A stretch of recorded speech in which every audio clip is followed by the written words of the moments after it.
रंगीन लोमड़ी। शहर के बाहर एक बड़ा जंगल था जिसमें एक लोमड़ी रहती थी। लोमड़ी हमेशा चालाक और चालाक होती है। पूरे दिन छिपकर, रात में शिकार पर जाने और बहुत चालाकी से छोटे जीवों को मारने और खाने का रिवाज है। एक बार रात में लोमड़ी शिकार पर गई लेकिन शिकार नहीं मिली।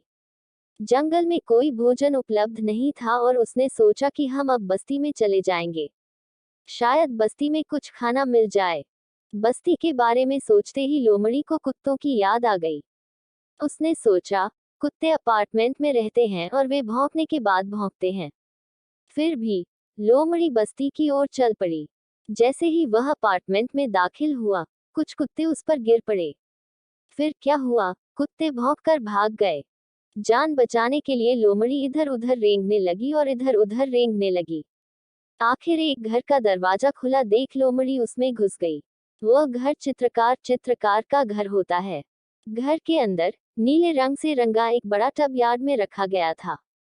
जीवन रक्षक दौड़ में लोमड़ी उसी टैंक में घुस गई और बैठ गई। कुछ देर टब में बैठे रहे। बाहर के कुत्तों ने भौंकना बंद किया तो वह टैंक से बाहर आ गया।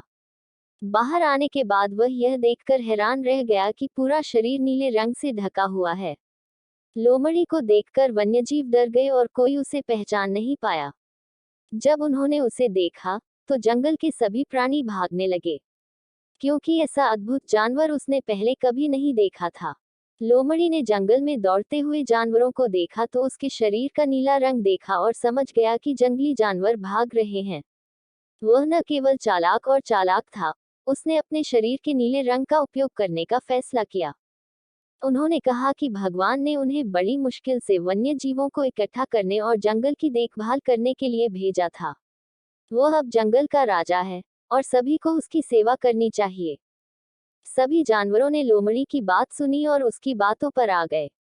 लोमड़ी को भगवान का फरिश्ता समझकर वह पास में जमा हो गया। हाथी, शेर, बाघ, भालू और बंदर जैसे सभी जानवर लोमड़ी के पास इकट्ठा होने लगे। सब लोग उसे परमेश्वर का दूत समझकर उसे अच्छा भोजन देने लगे। लोमड़ी अब घर पर बैठ गई और उसे आसान भोजन मिलने लगा। वह और क्या चाह सकता था? लेकिन एक दिन लोमड़ी का राज खुल गया। चांदनी रात थी। जंगल के जानवर लोमड़ी के पास जमा हो गए। तब जंगल में कुछ लोमड़ियां एक साथ आईं और बोली, हुआ हुआ। नीली लोमड़ी ने खुद को भगवान का दूत कहा और वह भी नहीं कर सका। वह भी उसकी आवाज में आवाज जोड़ने लगा, हुआ हुआ हो गया। तो क्या जंगल में रहने वाले जीव उसका असली रूप जानते थे? ओह, यह एक लोमड़ी है। वह हमें यह कहते हुए रौंदता है कि वही ईश्वर का दूत है। जंगल के जानवरों ने बिना कुछ सोचे समझे गुस्से में नीली लोमड़ी पर हमला कर दिया और उस दिन नीली लोमड़ी की जान चली गई।